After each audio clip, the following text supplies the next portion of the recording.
welcome to Kush News, the newscast of the African diaspora. I'm your anchor, Ochanda, daily bringing you the top stories from Africa and the Caribbean. Let's take a look at today's news on Monday, June 10th, 2024. Let's go to Malawi, where the vice president has been missing. An airplane carrying Malawi's vice president, Saulos Chilima, and 9 others had gone missing today. This was a statement from the president's office. The aircraft from the Malawi Defense Force went off the radar after it left the capital Lilongwe on Monday morning. The plane was supposed to land in Mzuzu International Airport. In a speech on Monday, President Lazarus Chakwera said a search and rescue operation was continuing. At 7:05 a.m. this morning, a Malawi Defense Force aircraft number MAF-TO3 left Mzuzu Airfield and landed at Kamuzu International Airport at 7:48 a.m. to carry the Honorable Vice President to Mzuzu to attend the funeral of former Attorney General and Minister of Justice, late Honorable Ralph Kasambala. Then at 9:17 a.m., the aircraft departed Kamuzu International Airport with the Vice President and 9 other individuals on board.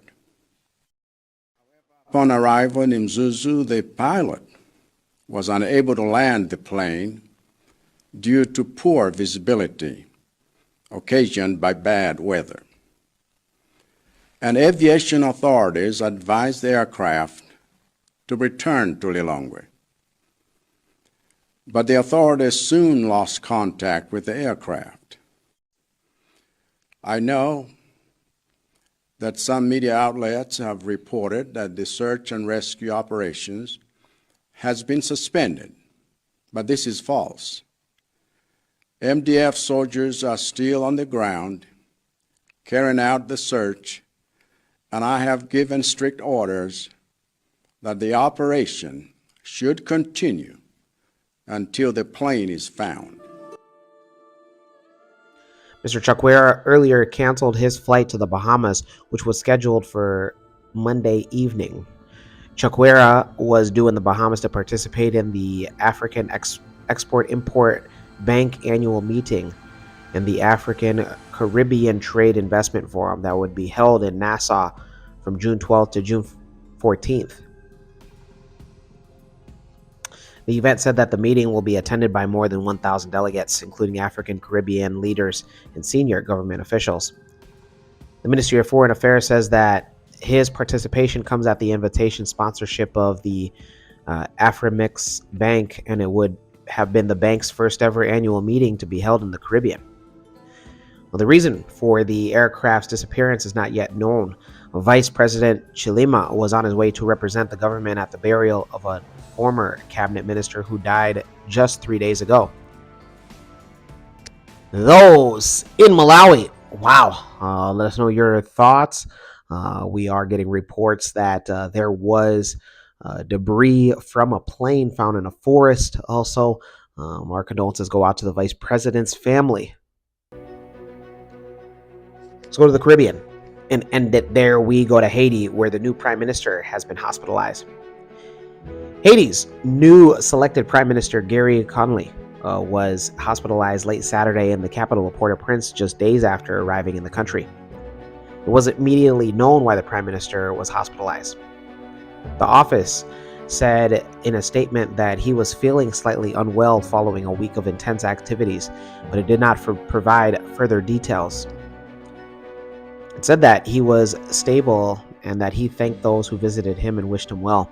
A person close to the prime minister told reporters that he was just with the prime minister when he noticed that he had been appearing to have trouble breathing.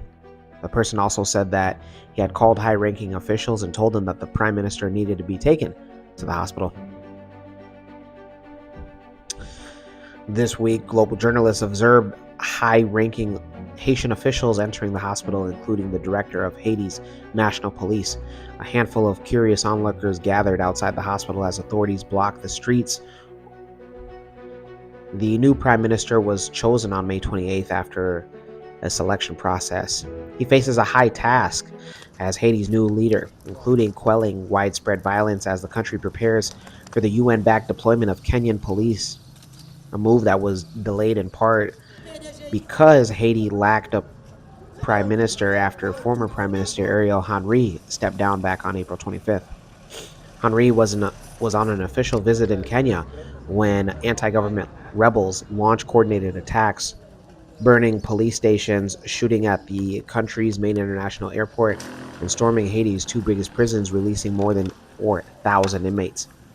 The violence left Henry locked out of the country and eventually led to his resignation. Till date, he has not stepped back in the country. The new prime minister arrived in Haiti back on June 1st, having worked outside the country as UNICEF's regional director for Latin America and the Caribbean. He previously worked as Haiti's prime minister from 2011 to 2012 under then President Michel Martelly. He has had meetings with multiple officials, including visiting various parts of Port-au-Prince since arriving, including going along on patrol with officers from Haiti's National Police. Earlier Saturday, he had toured Haiti's main international airport that had recently reopened after anti-government rebels forced it to close for nearly 3 months. Those in Haiti. Let us know on your thoughts. Let us know on if you feel that this is as severe as what some call it, or if you feel that this is just being taken out of context. When we come back, we'll have today's African proverb of the day. Don't go anywhere.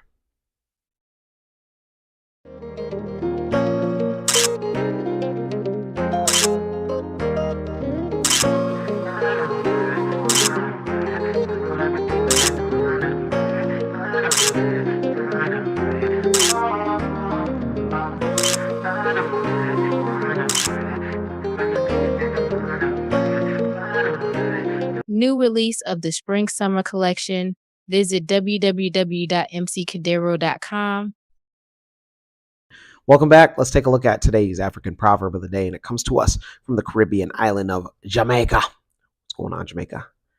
You guys, I see that you guys just recently canceled private taxis like Uber and Lyft. Let us know how you guys feel about that. And it reads, don't let one donkey choke you. Once again, don't let one donkey choke you. Jamaican proverb. You know what this is relating to is don't listen to an idiot. The donkey being the idiot, and what this is referencing is that if you listen to an idiot, you'll make stupid decisions. You know, we all saw Sam Bankman-Fried and his group and company going down because of trading with cryptocurrencies and NFTs maybe. But how many of us, remember the pandemic and how everybody was buying or supposedly buying NFTs that, just 2 years later remain worthless? Don't listen to idiots. Listen to yourself. Let me know your interpretation of today's African proverb of the day, as well as your thoughts, views, questions, comments, and concerns on the top stories. Don't forget to hit that like button. Make it your best friend. For Kush News on Kush Convos TV, I'm Ochanda. We'll see you soon.